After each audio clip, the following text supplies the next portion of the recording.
Hello, and welcome to the Patterson Dental Podcast, a podcast where we discuss current events in the dental industry, highlight Patterson Dental priorities, and share insights on how to help our valued customers. My name is Leslie Ricken, Sales Training Manager here at Patterson Dental and host for the Patterson Dental Podcast. Thanks for tuning in.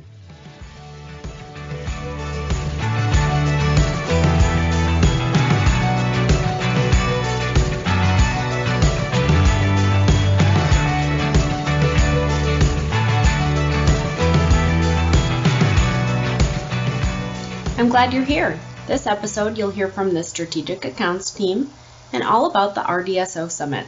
Enjoy! With over a decade in sales, backed by a strong foundation in understanding the ins and outs of business, Chris's mission is to guide new practices and DSOs towards sustainable growth.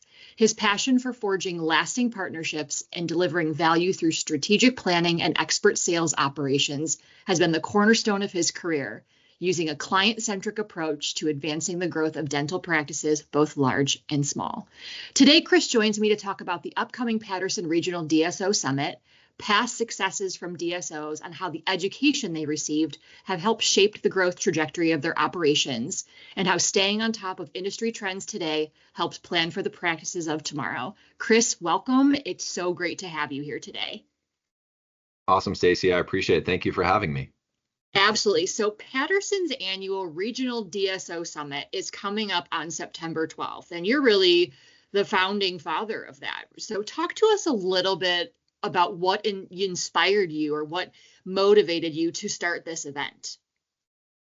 Yeah, happy to. I guess my inspiration really came to create an event, with a clear vision, making it different from the rest. My goal was kind of design an event that was both highly educational and affordable, ensuring that everyone, who wishes to attend can attend and has the opportunity to do so. So unlike multi-day conferences, that can sometimes be a little bit overwhelming or costly, this event is focused into one impactful day. Accessibility was also important to me. So I wanted attendees to be able to drive in or to take an hour flight on the morning of or the night before, to eliminate some of the travel barriers that you have with the other events that might be 3 to 4 days and costly to take time off of work for the cost of the event, hotels, expenditures, and most importantly, time away from work and production, which is what they're paid to do and be successful at. Those events are all great, but I wanted to create something different. And I guess most importantly, the content is designed to deliver, key insights and practical strategies that help these organizations scale more effectively, improve their operations, and build long-term sustainability for growth. So tell us a little bit about some of the topics that you cover, and if you have any main goals for each event every single year. I know that you always have a speaker roster, which we'll talk about in a little bit, but are there specific topics that are relevant in the industry that you're looking to explore? Is this really anything is on the table when it comes to talking about DSOs? Yeah, that's a good question. I think the last part is probably most relevant. I think anything is really on the table. But overall, this has been going on for 4 years. I think the core concept has kind of remained the same.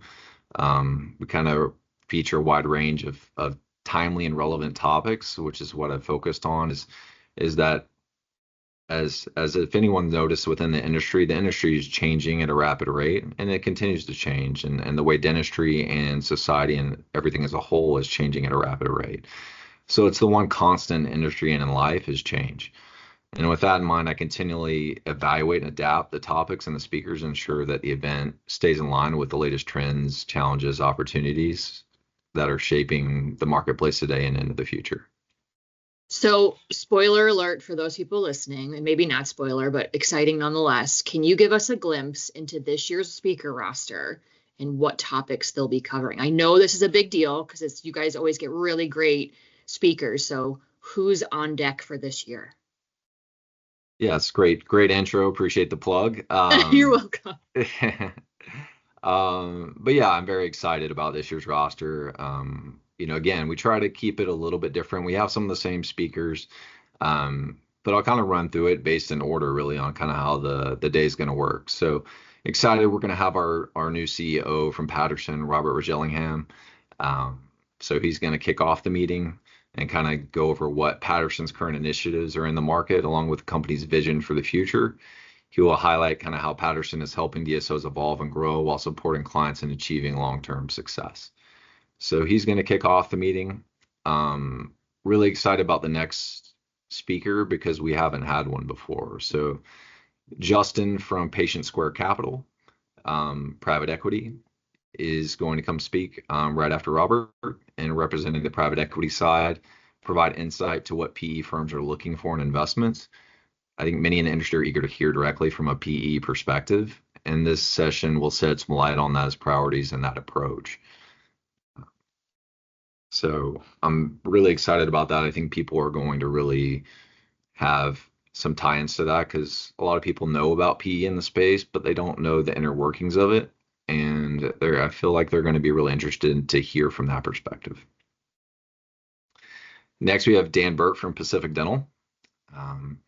So bringing someone from, debatably, it's one of the top 3 largest DSOs in the industry and in the group.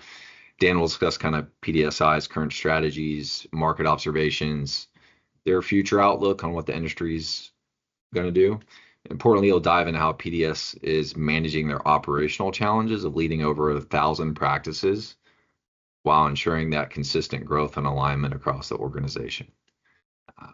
Because I feel right now in this challenging time, they're doing it across 1,000 offices and somehow managing it and still sustaining growth and being over a $3 billion entity at this point, where you have some of these organizations that have 3, 5, 10, 15 practices, maybe even 1 or 2, that are still trying to figure out their direction, how they manage the operational efficiency and the efficacy of their offices.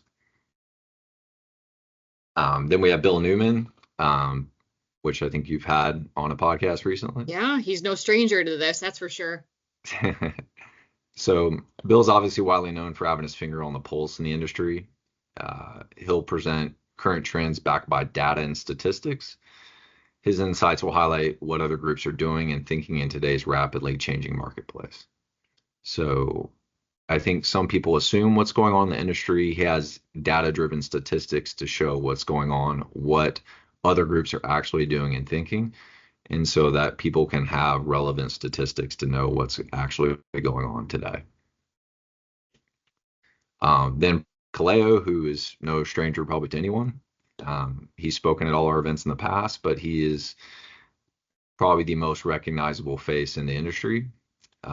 He'll provide a state of the industry update with his experience advising all the groups of all sizes. He'll share what organizational structures are proving most successful in today's environment. Then we have Perrin Desportis.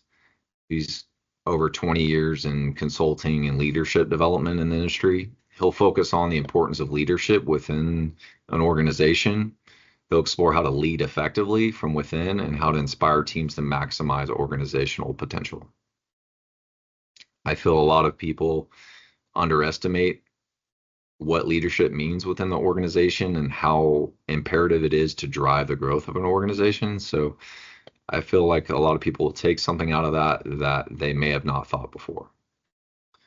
And lastly, to close out, we have, last but not least, it is Mackenzie Fagan from Pearl.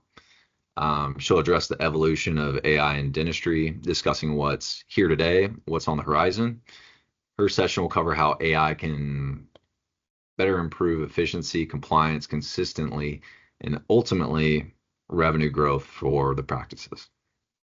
Yeah, you've got some heavy hitters here, which I'm listening to you go through the roster thinking, is there a way for you to record the entire day? Because I think there's so much value in how all of the topics and speakers you just talked about tie in together, especially in the DSO space, which I don't think anybody listening is really a stranger to knowing that it's ever evolving and it is evolving at a rapid pace. And you mentioned earlier that, socioeconomically, just the environment is changing. And alongside of that, practices are being forced to look into how do we change maybe a little bit faster than what we originally anticipated. So I think it sounds like this is going to be a day full of learning.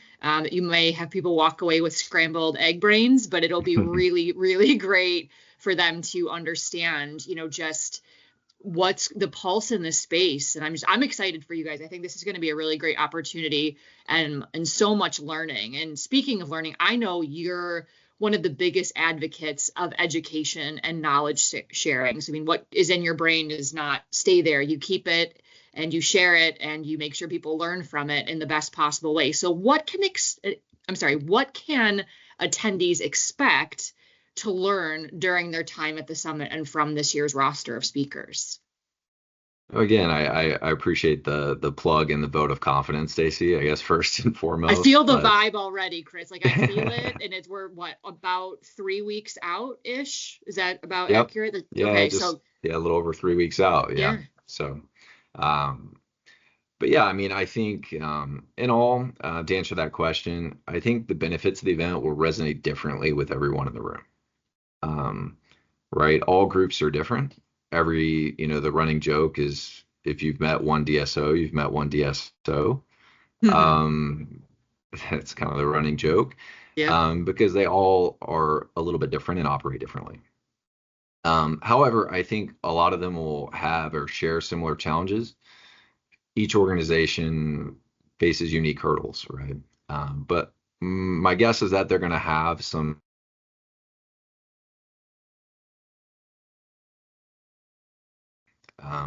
right is staffing, and that's a hurdle that a lot of them are facing currently.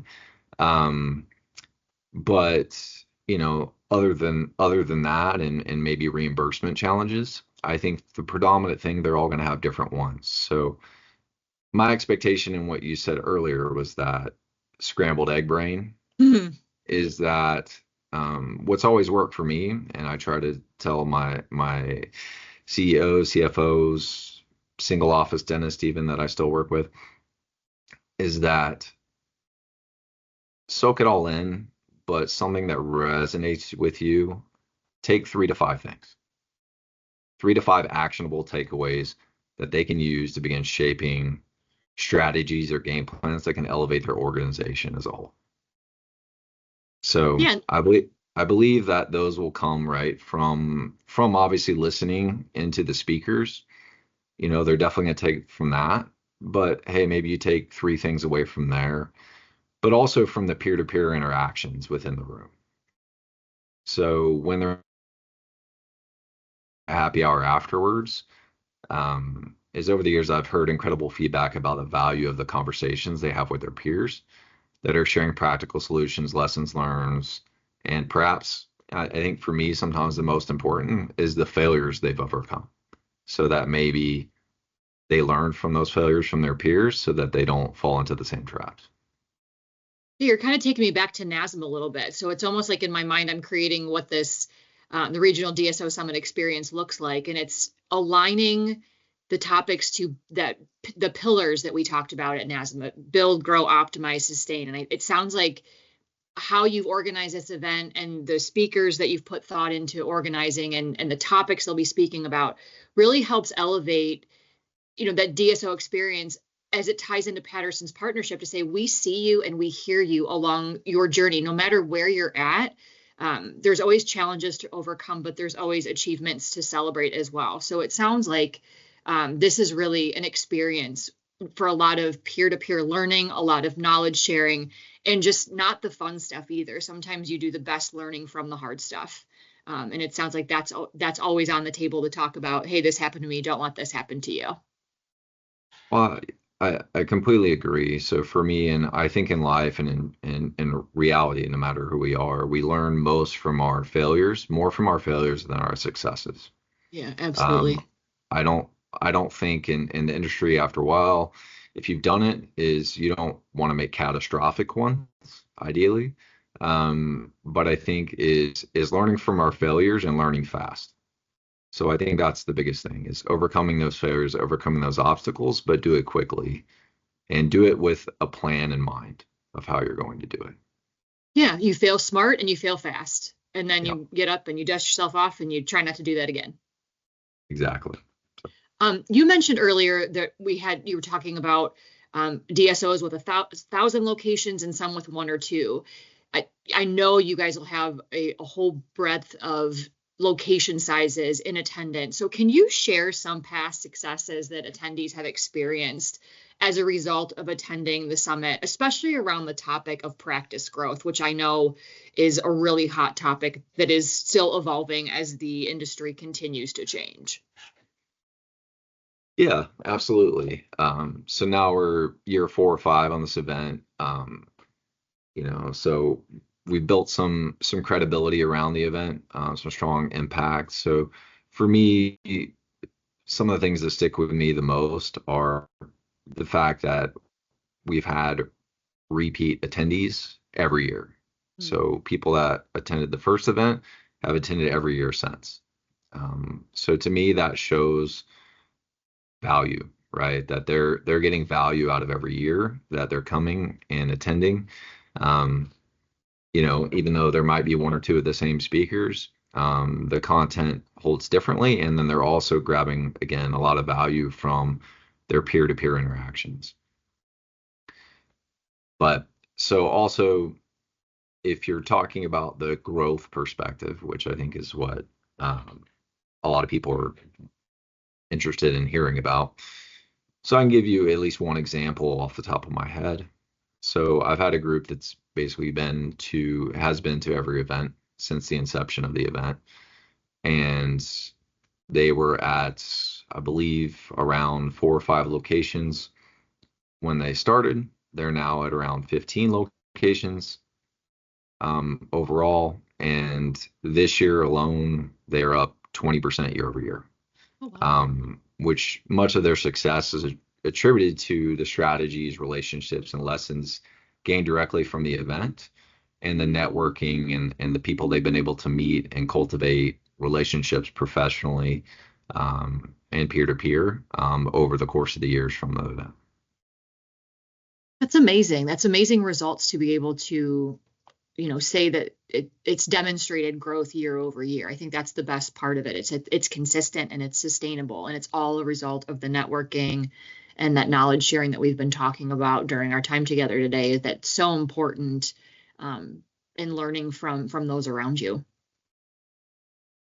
Yeah, I agree. I think, always been a big proponent of, if you're the smartest person in the room, then you're in the wrong room. Yeah, you need to leave. So, I think events like this help with that, right? I think a lot of them, a lot of dentists, a lot of these CEOs, CFOs are on their own silo. So getting to events like this allow them to then network, talk to people that are active or been through things that they might have been through, but maybe figured things out that they didn't think about. Or they're talking to industry leaders that are experts in those specific fields that know the ins and outs of the struggles that they're going through. And they're able to directly speak to those things and actually help them with tangible ways of overcoming those obstacles. And they may have not thought of it before because they're stuck in these silos and not able to have these interactions on a day-to-day basis because they're putting out fires. That could be a whole different podcast, right? I mean, you could probably spend a lot of time talking about, getting out of that silo and kind of taking a peek as to what's going around. But can you? There's a lot to do in a very short amount of time. Yeah, like one of my favorite sayings, and a place that's probably from 8 to 10 years ago. One of my, mentors, a little bit, so to speak, always said, "Get comfortable being uncomfortable." Yeah. Right. And so that's always something I've tried to strive by. In doing a podcast like this, I'm doing it myself right now. But you're doing great.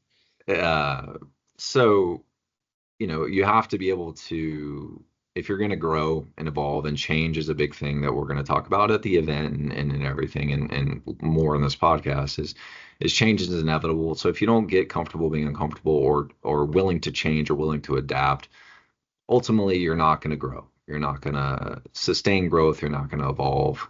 So you have to be able to listen to peers, take advice, get out of your comfort zone, be able to take in information and receive it, and then create plans and action plans that are going to help you sustain growth over time. I echo what you say. I heard someone a couple lives ago in another marketing position say, growth does not exist in comfort.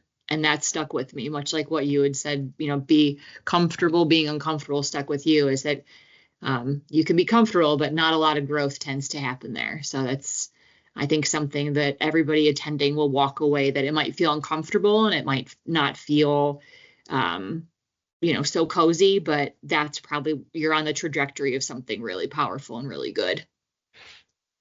Yeah, and I agree. And that's part of this network too, is that we don't know what we don't know.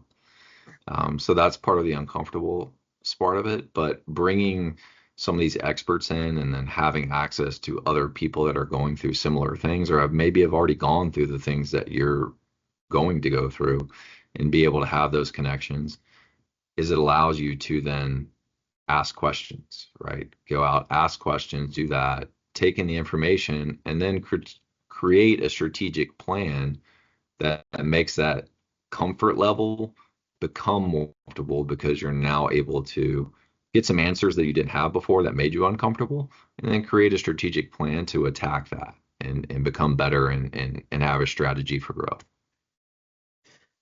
Well, Chris, one last question before we go, and this is my very favorite question to ask all of our guests. It's the crystal ball question. And if you had a crystal ball, what do you see changing or evolving in the DSO space in the next 5 to 10 years? And where do you see the industry going even past that? Yeah, I love and hate that question. Because I don't think any of us have a crystal ball, I guess, right? I think that is why, right? Because I don't think any of us know exactly what the future holds. Sure. I think, especially in today's society, as fast as technology, as fast as things are moving and evolving, I think that you can plan in a 1 to 3 year window and make a very good strategic plan for a 1 to 3 year window. But even 3 years now is becoming more difficult. Sure. As fast as things are evolving. So 5 to 10 years is a long time. However, I do think there are some absolutes, and I'm happy to share those Yes, in please. mine. Yes. And I could be wrong again, because I don't, it's really hard to say what's going to be happening in 5 to 10 years, as much as things change and evolve.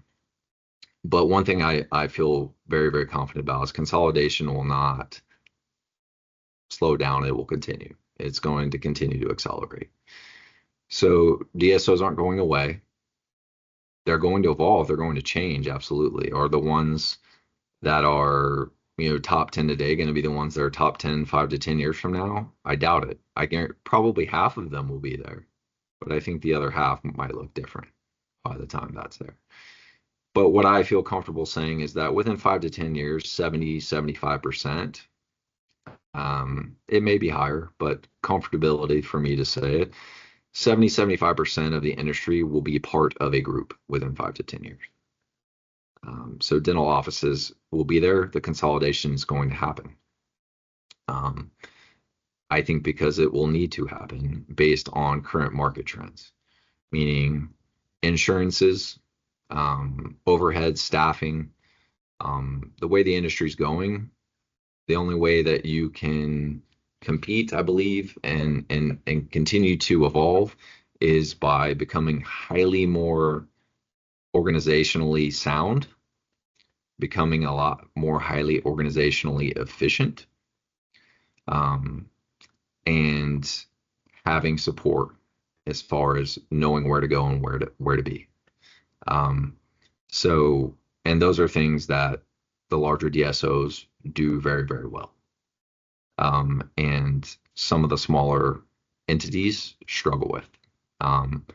As overhead increases with staffing, with supplies, with rents, with all of these increases and the insurance reimbursements staying relatively flat, there's definitely going to have to be some evolution and change within the industry on that side.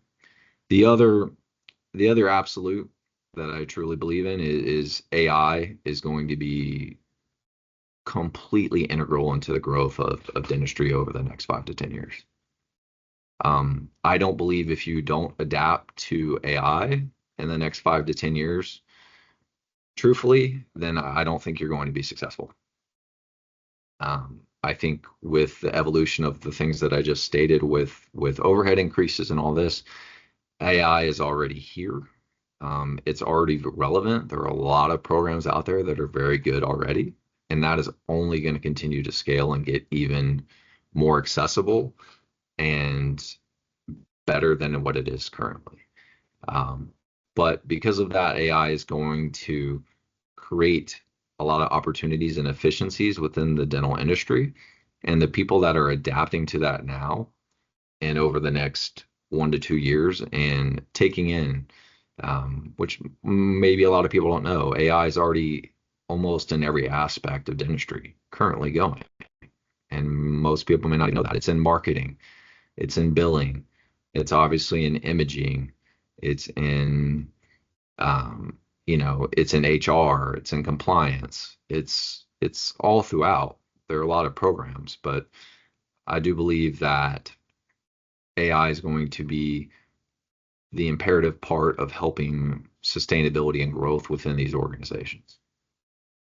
So I feel like you really did have a crystal ball, because you're giving us a glimpse into what everyone's going to hear about when they join the summit in September. So you did have a crystal ball. It might be a smaller one, but it's one nonetheless. You're prognosticating, and I agree with you. I think, the AI, look how quickly AI, became so relevant. We've been hearing about it for a while, and all of a sudden overnight it just was there, and people are using it, and they're really exploring the benefits from it than I thought really may have thought were challenges in the past. So it'll be interesting to see, what those who attend learn about AI and how they can take some of those learnings away and implement in their practice, and see if they're not currently today using it a little bit more prevalently than they have in the past. So I'm excited for you. I'm excited for those who'll be attending. I'm excited for the speakers. I think this will be a really great event, and one not to be missed this year. So I want to thank you for joining us today and really sharing those insights about the event, and really, again, those impacts that DSO customers have experienced from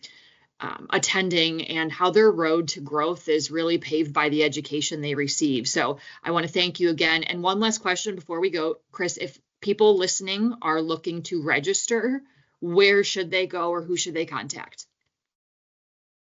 Yeah, so if they're looking to register, you're always welcome to contact myself.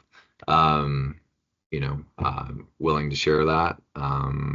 Easiest, my email is just chris.altman, ALTMAN, @pattersondental.com. And then I am more than happy to send you the link to register, or you can connect with me on LinkedIn. And you can message me there, and I can send it over to you. Otherwise, if you go to our Eventbrite page for Los Angeles, we have an eventbrite.com. So it's www.eventbrite.com/regional DSO Summit. You should be able to find it there and register there. Awesome. Well, thank you again so much, Chris. I'm excited for you. I think this will be really good. And it sounds like everybody else that'll be attending, speaking, and yourself included, are also feeling a little bit of that prickle of excitement as well. Yeah, we're looking forward to it, and definitely appreciate your time, Stacy, and thank you so much for graciously hosting me. And look forward to what's to come here in a few weeks. No problem. You are welcome back anytime. And we will be back soon with more compelling stories, insights, and wisdom from the DSOs and institutions that are taking care of our smiles. Thanks for listening to this episode of the Patterson Dental Podcast. Tune in for another episode featuring the RDSO Summit 2025. Coming soon.